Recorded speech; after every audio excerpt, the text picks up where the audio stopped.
Hi students, and welcome to today's live IELTS class. My name is Adrian and I'm streaming to you from beautiful Victoria here on the west coast of Canada. I hope everybody is having a good weekend, staying healthy, staying positive, and being productive. Welcome, Andre.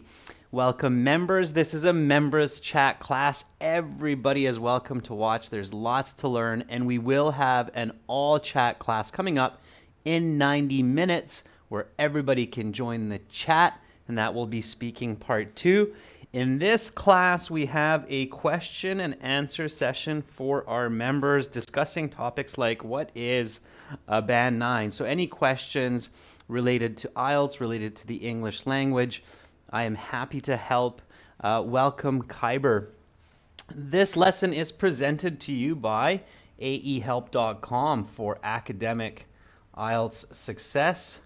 Please visit us there. For the general IELTS, visit us at ieltshelp.com. That's general-ieltshelp.com. On both of our websites, we have lots and lots of materials, HD videos, over 100 hours of video lessons, a fully interactive course, and original practice exams to help you improve and get those higher band scores. Welcome, Janil. Rashika, start thinking about your questions, members, while we wait for some of your peers and I introduce the class. This is what our academic IELTS website looks like here with the blue background. You can click this big red button to join the premium package. It's a one-time payment for lifetime access, so it's well worth the small investment to get those higher band scores. And we are an official British Council IELTS test registration center, as well as certified agents. And for the general IELTS, the green background with this big red button here, so click that to join our premium package. We have apps that connect to our website. So if you go to your app store, you can download Academic IELTS Help, link it to aehelp.com, or General IELTS Help and link it to gieltshelp.com. We have Instagram profiles, IELTS_AE Help and GIELTS Help.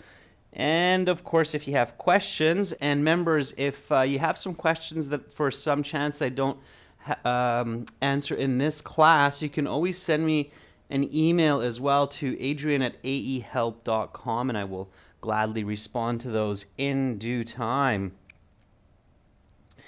Okay, everyone, so Saturday is the last day of the week for live classes. Then we have a short break until June 2nd, and then June 2nd I'm back with speaking part 1. So the new schedule is coming up for next week all the way to June 5th, and I will post this schedule on our YouTube community board, so you will be able to see it there. All right, members, so let's get into some questions. Now, the way this question session works, it's an open style question and answer session. And it first comes, first serve. So whoever kind of asks me the first question, I'll address that first. And then if some questions are related to other questions, I'll try to group them together, of course. Hi, Carolina. Welcome to our moderator as well. All right. So let's take some questions. Here we go. Kyber is asking, sir, when teachers are saying to practice a lot, what do they exactly mean by that? I mean, should we only take practice exams and apply strategies? Not necessarily, Kyber. When teachers are saying practice a lot, it means basically to use English every chance that you get. Okay, so it's actually a very good question, Kyber. It seems kind of like a very general question, but it's quite a good question. So Kyber is asking, what do teachers mean by practice a lot. All right. Well, the answer here is simply put. So it's a nice question, Kyber. Again, simply put, it means, for the sake of IELTS, this means use English every you get. Read, watch movies in English with or without subtitles. Speak to other people in English. And I'll talk a little bit more about that in a second. So that seems like kind of a general answer back. So people are like, yeah, okay, I get it. So use English as much as possible. But it really does take effort. And let me give you an interesting example of this. So as many of you know, I was in Budapest a few months ago, and I have a small daughter. She's going to be 5 very soon. And now I've been back in Canada for the past few months, and I'm amazed at how she is already speaking English very fluently since we've been back. And any chance she gets to use English, she naturally uses English. So I noticed a really interesting fact, and if some of you have children and have moved to different countries, you'll notice this as well. Young children, let's say 2 to 10, but even after, will automatically switch language use and practice as needed. Okay, so it's actually kind of like programmed into us, but when we become adults, this becomes much more difficult. So we basically need to take the example of children, the way that they're able to switch and practice the language that they need. So that's what you need to do. Yes, Kyber, you should do practice exams, and yes, you should learn daily vocabulary. Yes, you should have a study plan. Yes, you should stick to it. But practice a lot just simply means to use it every chance that you get, to use English. Okay? And one common situation that I've come across in my years of teaching IELTS and English is when there are multiple family members who speak English. So let's say that your brother also speaks English, or in many situations, the parents speak English. So the husband, the wife, the boyfriend, the girlfriend speak English as well. If you have someone that you cohabit with, that you live together with, who also speaks English, I highly, highly, highly recommend to have what's called English hours in the week, okay? So this is a very important tip, and you reminded me of this, Kyber, with your question. So if you cohabit with another person who speaks English, like a husband, wife, roommate, okay, discuss having an English hour, or even more, I would say 90 minutes if you can, each day. For example,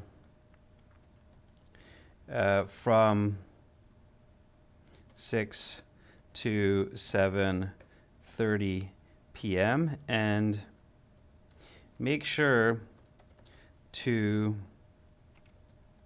stick to this agenda. Okay? Even when arguing or eating, etc. Okay? So, just out of curiosity, members, do any of you have people that you live with who speak English? So, Rajveer, is there somebody in your household that you can speak English to? Or Angelo, is there somebody in your house that you can speak English to? And if yes, do you speak English to them during the day? So do you have a time like between 6 and 8 p.m. or 9 and 10 p.m. where you basically said, okay, during this time, we switch to English. And you can set an alarm. That's another important thing. Okay, set an alarm on your phones that remind you of English hour. Okay. It is extremely useful for everyone in the family, especially if you have young kids and you want your children to learn English as well. Then definitely do that. So Carolina says no, unfortunately. Kyber says no. Angelo says me, yes. Okay. And Angelo, do you do that? So do you have an hour in the day or 2 hours in the day that you allocate to just English? Okay. All right, Janelle says no. Rajveer says, I use English with my peers during my working hours. That's great, Rajveer. Yeah, so of course, using it in your workplace is excellent as well. And I know, Carolina, that you have it at your workplace also, which is great. So having that at the workplace is fantastic. Okay, good, good. All right. Yeah, so that is really, really important. It's great. I'm glad to read that many of you have some chances to do that. Okay, good. That's what basically practice a lot means in the simplest sense. You just have to use English at the end of the day, right? Okay, let's look at some more questions here. Okay.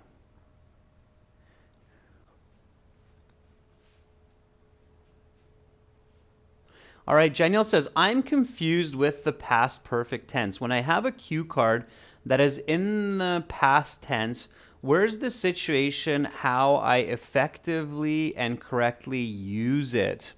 Okay.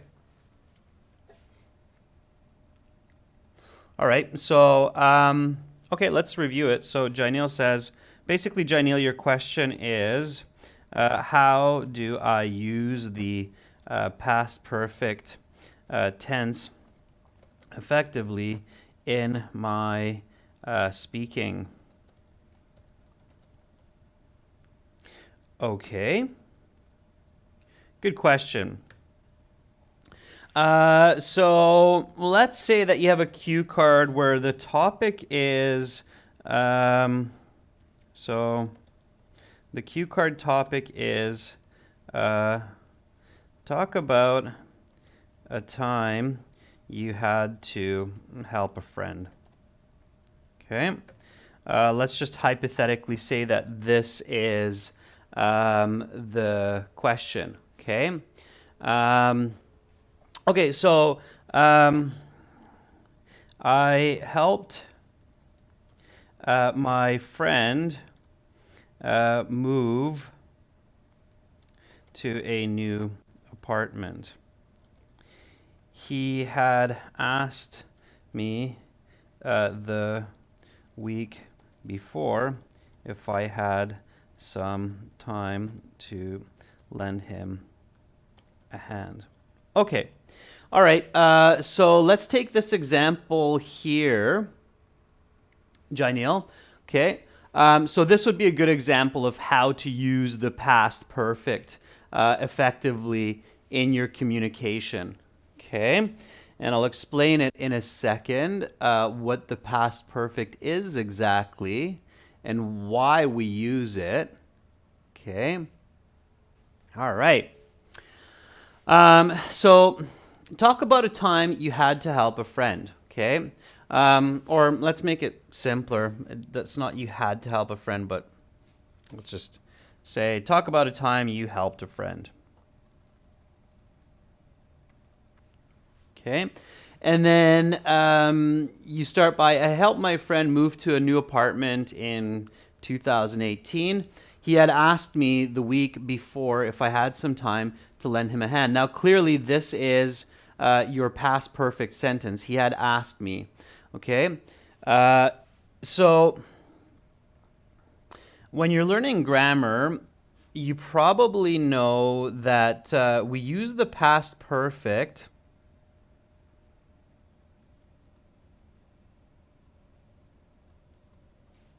to indicate that an action happened before another action. Okay? So here, the past perfect had asked. Okay? So we have the auxiliary verb had. So it's have in the past tense. That's why it's not present perfect. So it's past perfect. We have the infinitive or the past participle verb asked. Okay? And then the rest of the sentence. So for the English listener, when you use the past perfect, it tells them that this action had happened before this action.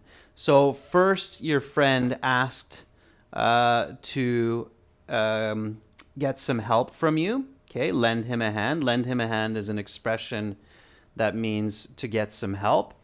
And then you helped your friend move. Okay, so in the timeline, this happened first, and this happened second. Okay. Now, here's the question, members, that I'd like to ask you here is, what is the logic of the past perfect? Or put another way, why do you think past perfect exists in the English language? What's the utility? What is the purpose of past perfect grammar? Why does it exist in the English language? So what's the logic?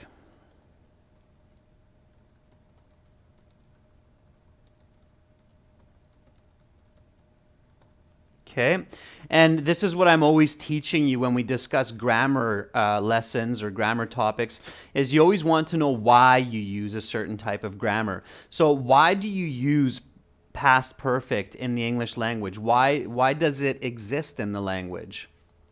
Okay. All right.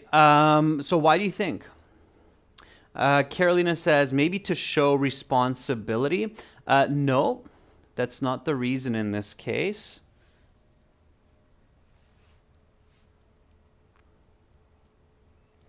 Kyber says to emphasize that another action happened.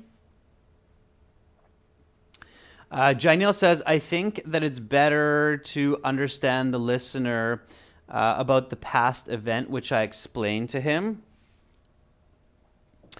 Yes, Janelle, you're on the right track, absolutely. So it has something to do with time, okay? Kyber, you're on the right track as well with the emphasis. Carolina says to show the past of the past. Okay. The answer is to allow. Yeah, it's a very good question. I don't think we've ever talked about the past perfect in this sense. To allow non-linear or non-chronological movement in time, thereby emphasizing actions regardless of their position in time. Okay? Without being wordy.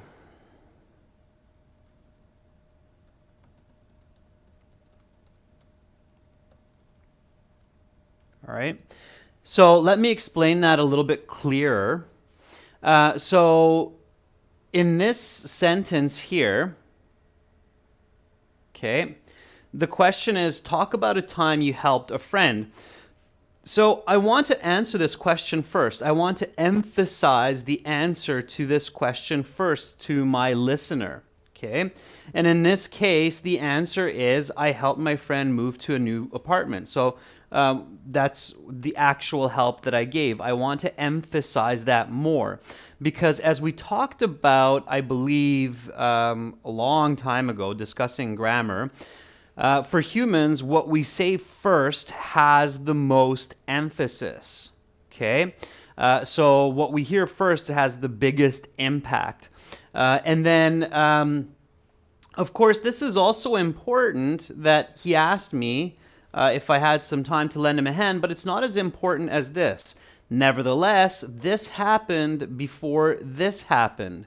So I want to be able to say this quickly without necessarily having to always refer to the actual time. So without having to say when that happened, because it's not always necessary. So to the native ear, they will naturally put the actions in the correct order when they hear the past perfect. So the emphasis is here, and this is kind of like a bonus or an added action that allows further clarity and also allows the listener to identify the chronological order of events.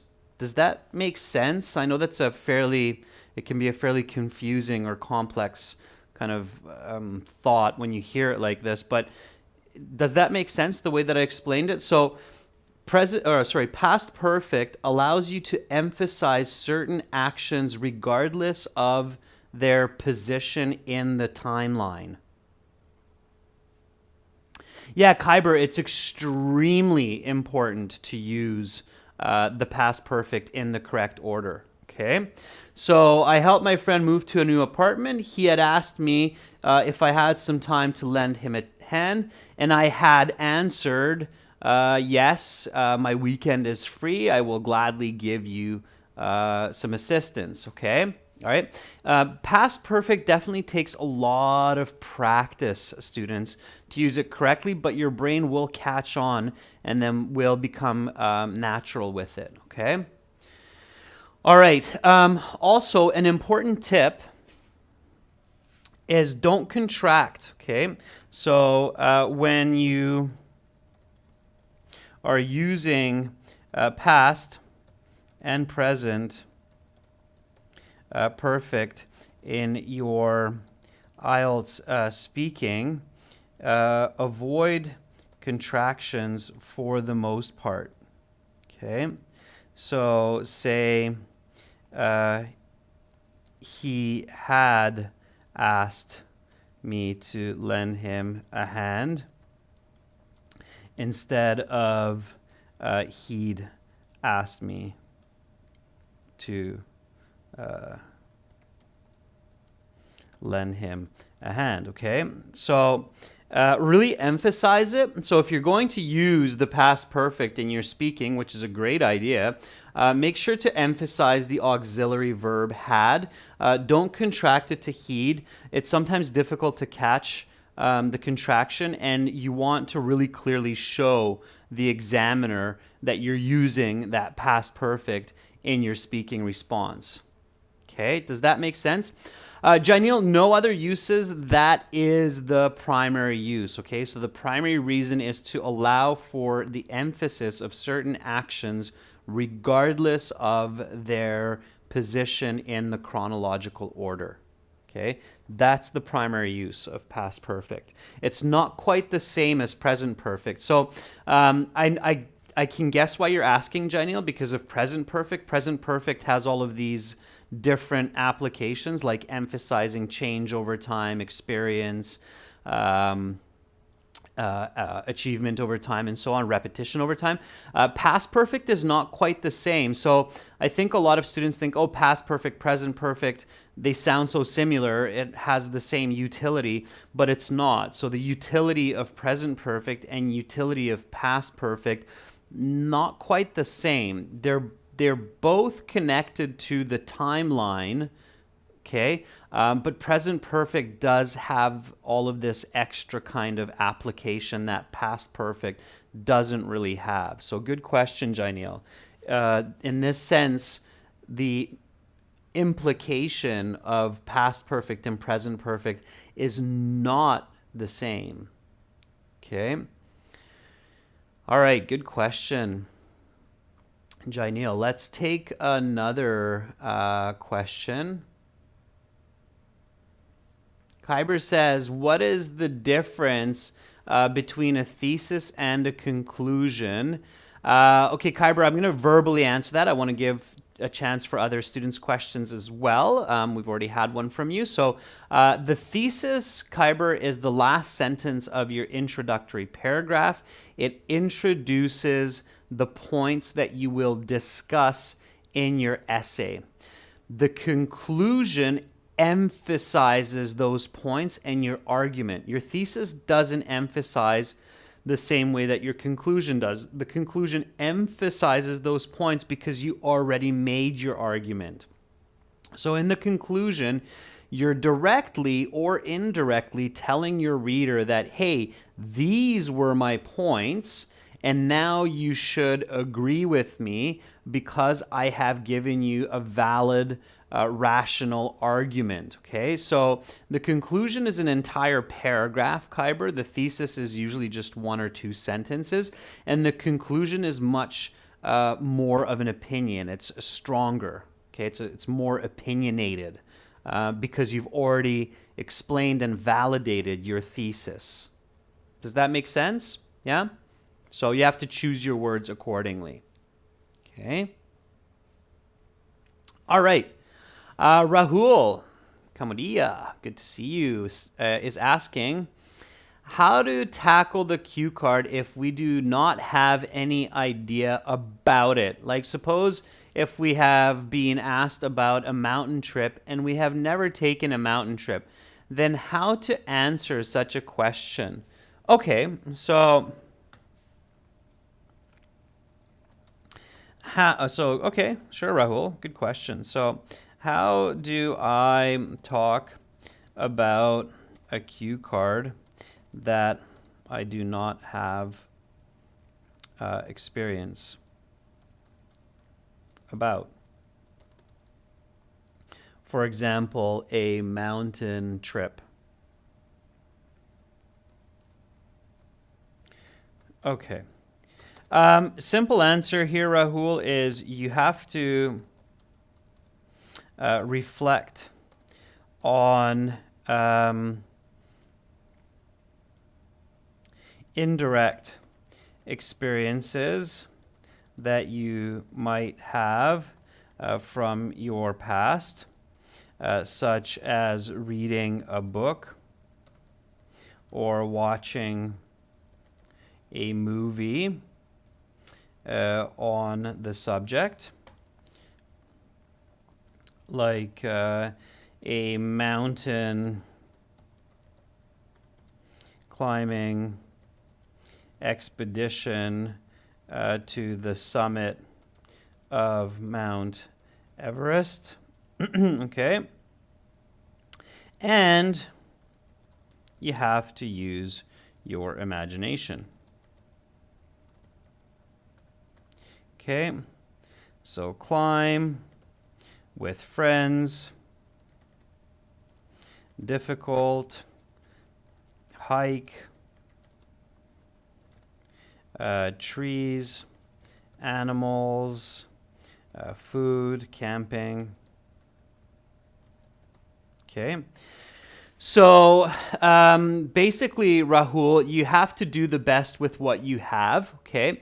With the cue card, even if we don't have a direct experience, like we've never actually hiked up a mountain, most people would have some indirect experiences. So they have learned about it, they have heard stories about it, watched a movie about it, and then you have to use that and put it all together. Imagine that you are walking through a park that's not a mountain, and then imagine that that park is not flat, but it's steep, and all of the added challenges of that and all of the added benefits, having a better view, seeing the valley, seeing the villages below, being above the clouds, having less oxygen.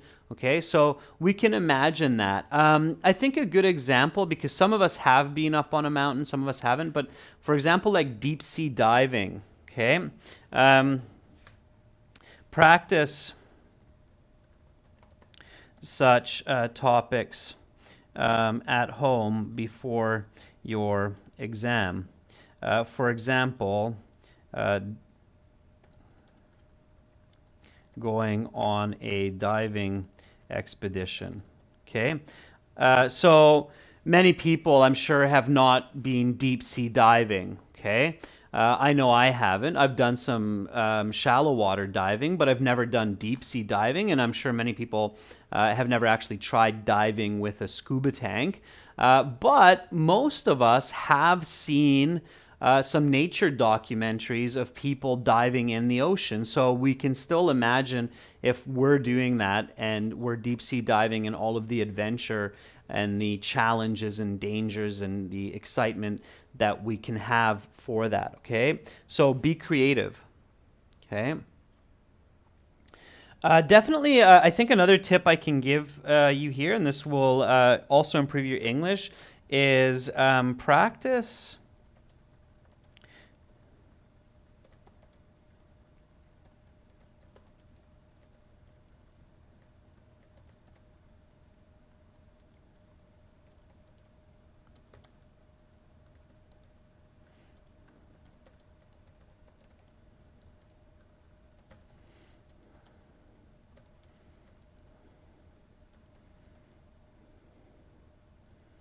Write short stories. A very common exercise in English middle schools and high schools is short story writing. So if you actually Google how to write short stories in English, there are very technical steps to short story writing. I'm not going to get into that, but if you go online and you Google short story writing, you will get some really interesting articles and some really kind of fun exercises.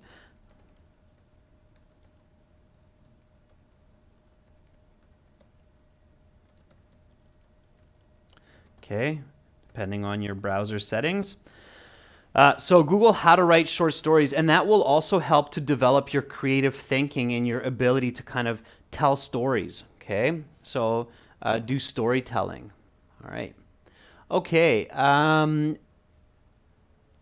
Angelo is saying, how many vocabulary words should we learn to get a profound Band 9 score? Angelo, the answer, okay. How many extra words should I learn for a Band 9? Answer, as many as possible.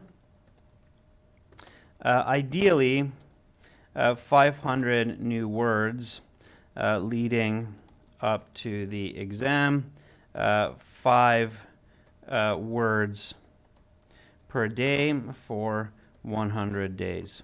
Okay, that's the quick response, Angelo, to your question.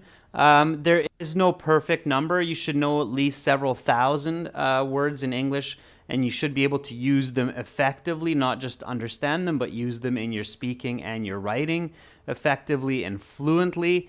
I would say knowing at least 5,000 words in English is a good kind of benchmark for what's needed for a Band 9, okay?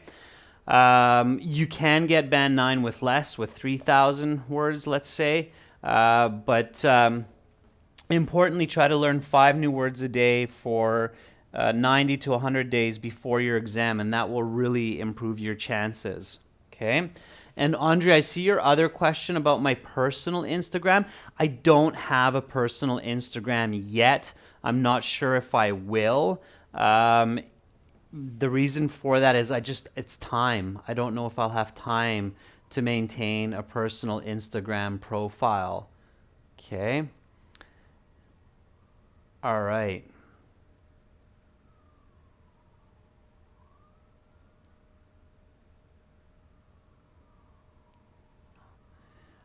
Der Pistars, good to see you in the class.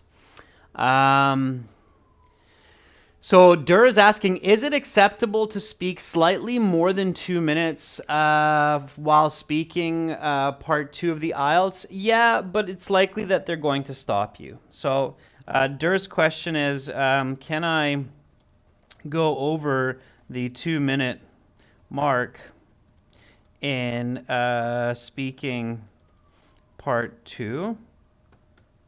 The answer is yes. However, in most cases,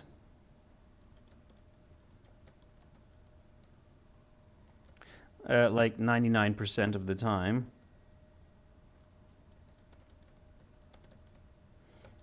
the examiner will stop you at 2 minutes because they are looking at a stopwatch.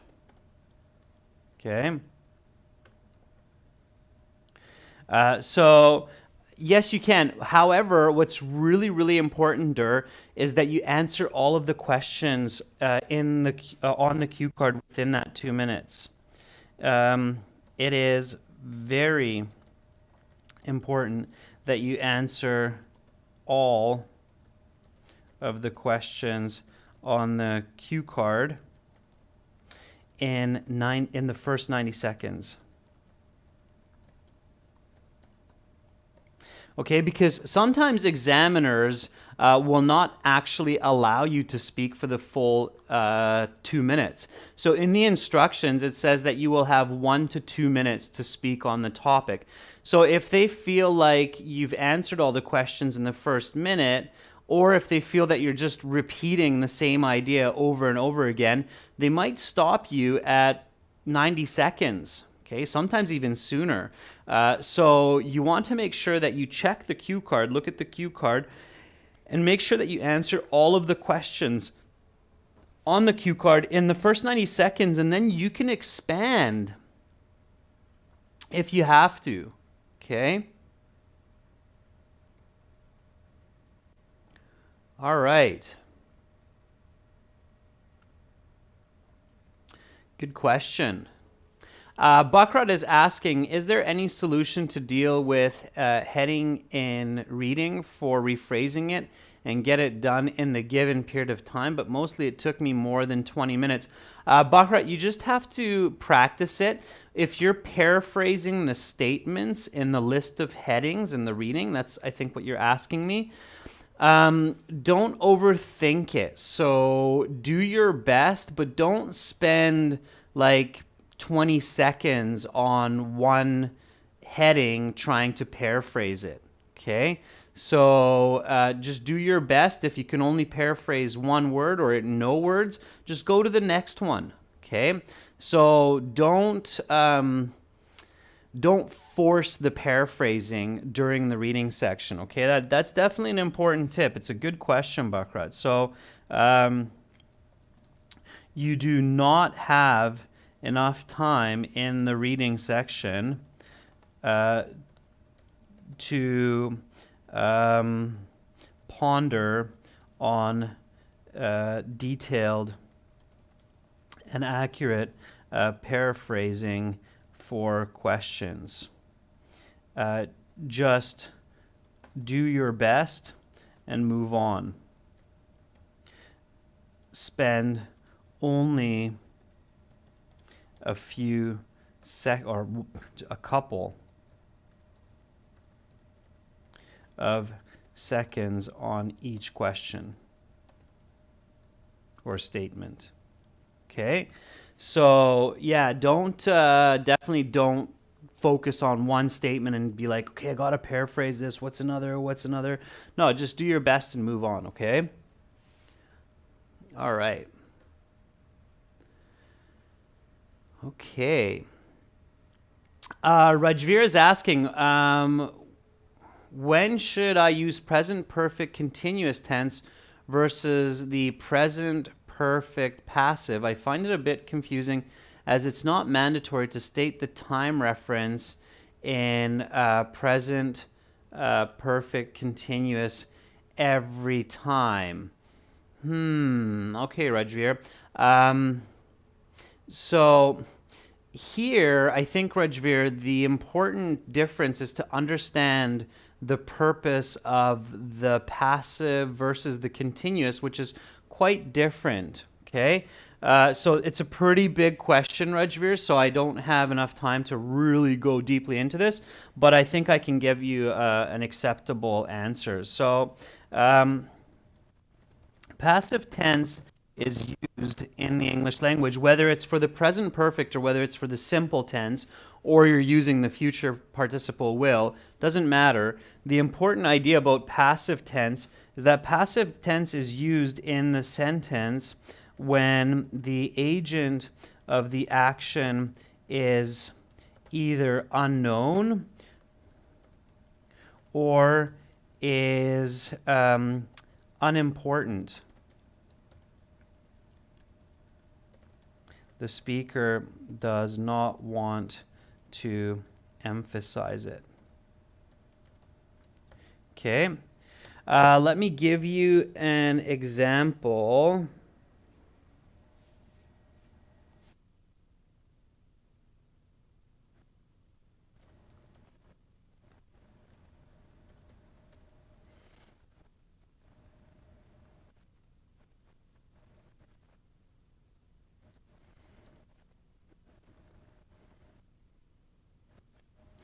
Okay, so the project has been completed before the given deadline.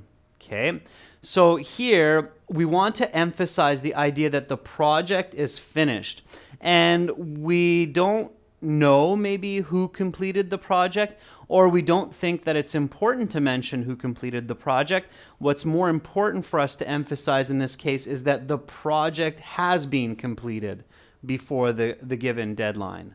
Okay. Now, the continuous or progressive, just to be confusing, right? Give it two names. So continuous, progressive, same idea. So continuous progressive grammar form is used when the speaker, the writer, wants to emphasize the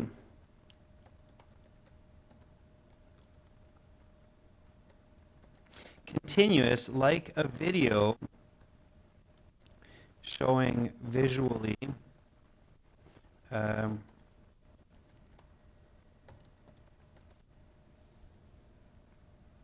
to the listener, the audience. Okay, so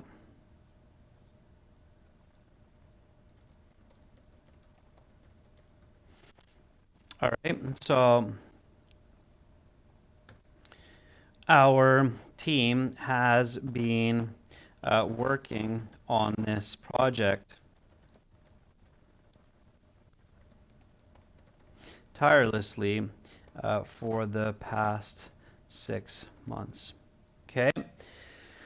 So when we use the continuous form of the verb, then our goal is to have the listener or the audience feel the continuousness of the action. So like a video, like a movie where there's day in and day out. So here with this sentence, I can see many people going into the office or going out into the field, and day in, day out, they're building, they're planning, they're designing, they're moving, they're assessing the project, and they're just working on it, giving 110% for the past half year, for the past 6 months. So here I'm emphasizing that action of this project, okay?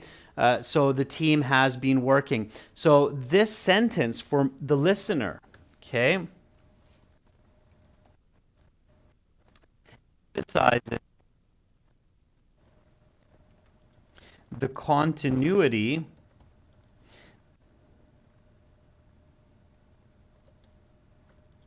the effort and the achievement of this team working over the past half a year. Okay, hopefully that makes sense. So that's the primary difference between using the passive form of a grammar and using the continuous form of grammar, is what you're really emphasizing for the listener, okay, in the background or your audience. That's what you have to keep in mind, all right? So, and of course, again, you can combine emphasis. So human communication, as I'm sure many of you have realized that have been with me over the months studying English, is that human communication is highly dependent on the emphasis. So what we want to really kind of push for our audience, what we want our audience to perceive as being important, okay? And that's interesting because we don't often do this in an explicit way, but we do it in an implicit way. So it means that we don't usually tell a person like, hey, my friend, look at how important it is that these people are working every day nonstop from 8 a.m. till midnight on this project. So we often don't explicitly emphasize importance, but we kind of hide it, if you will, or we implicitly emphasize importance, like, oh, the team has been working on this project tirelessly for 6 months. It's like, oh, wow, so you just told me that they're like every day, go, go, go, doing the work. So it's implicit in the communication, okay? It's implicit to the communication, all right? Okay, and I'm going to stop on that note. I can see that there's a few more questions, and I know there's lots of great questions all the time in these Q&A classes. If I haven't answered your question, I see one from Rashika and Ois and Bakrat. Just send me an email, and I'll definitely get back to you with some answers, or one of my colleagues will get back to you with an answer. We're a team of highly trained professionals, so you're in good hands with us. And of course, you can learn a lot about these kinds of strategies and ideas on our websites at aehelp.com for academic IELTS and gieltshelp.com for general IELTS. So check us out there. Thank you, students, for your great questions today. I really, really appreciate it. Hopefully you've gained some further insights into IELTS and the English language. I will be back in about 30 minutes with a new cue card question for part 2. Everybody will be able to join in on that chat, and we will work through strategy and developing a good answer. You're very, very welcome, members. Always happy to help you develop in these classes.